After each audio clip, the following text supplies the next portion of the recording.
I do tell them that Spotify and iTunes are the best place to get out there and do a review. I tell them that I only have so many people on my mailing list. They only have so many people on their mailing list. The whole trick to this is how do we get outside of those people?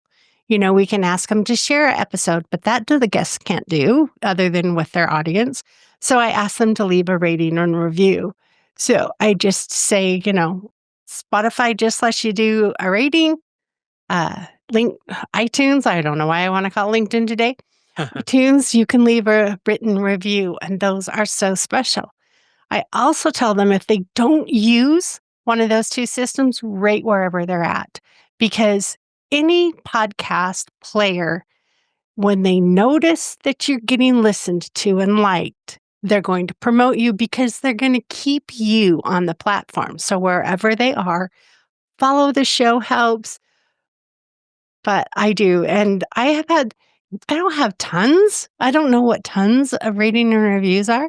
Normal is 10. I have about 31. 10% is 30. And top 0.3% is 100. Wow. So you have 30. The top awesome. 10%, and we've been going for 2 years now, so we'll get even higher. But for now, that's where we're at. Jane, I want to practice, and I want you to coach me.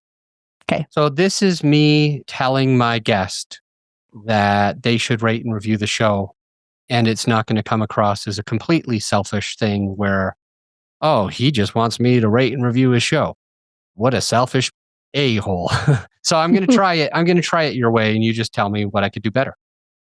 Hopefully the listener gets something out of it as well.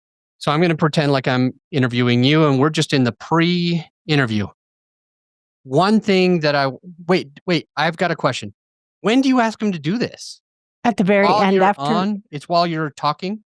Yeah. Is it weeks before you record? So I do the 90 minutes. I don't do a pre-call and then a call. Okay. If in that first 30 minutes we don't like each other, we've hung up.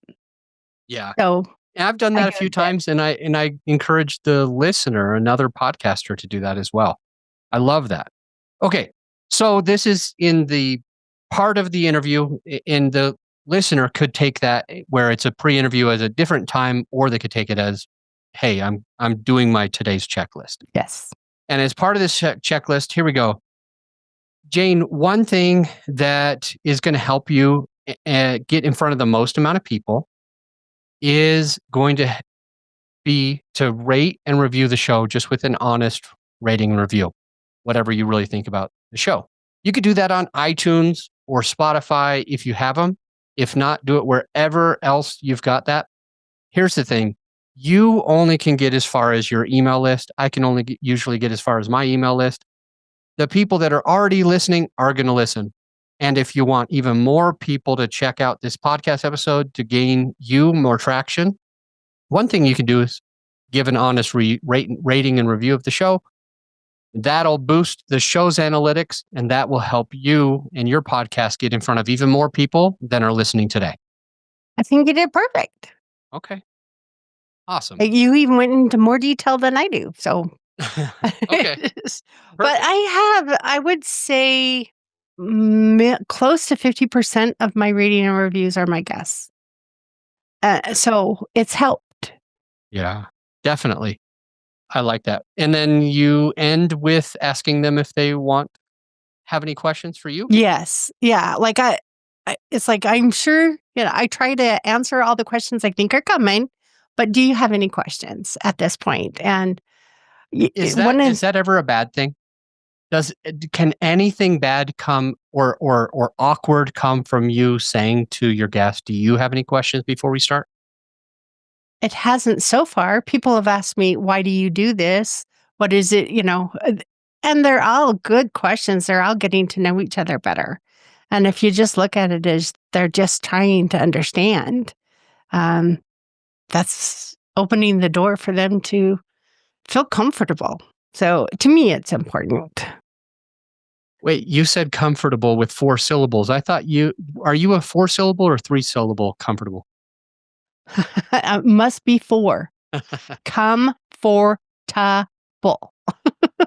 I've got a listener right now being like, "No, no, no, no, it's 3 syllables for It's sure. comfortable. Comfortable.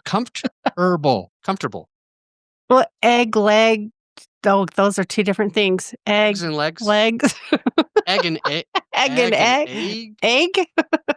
We all say things different, and it's okay. All right, let's go here.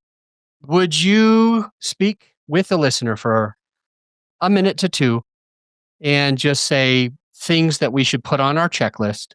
So if the listener's got a notepad ready to go, or they're going to try to memorize this, that they can say, yeah, these are some things that are very important to me to have on my checklist before I even record. And one of them, by the way, should be that you pressed record. One of them should be that you even press record. I record the whole thing because I've not done that twice.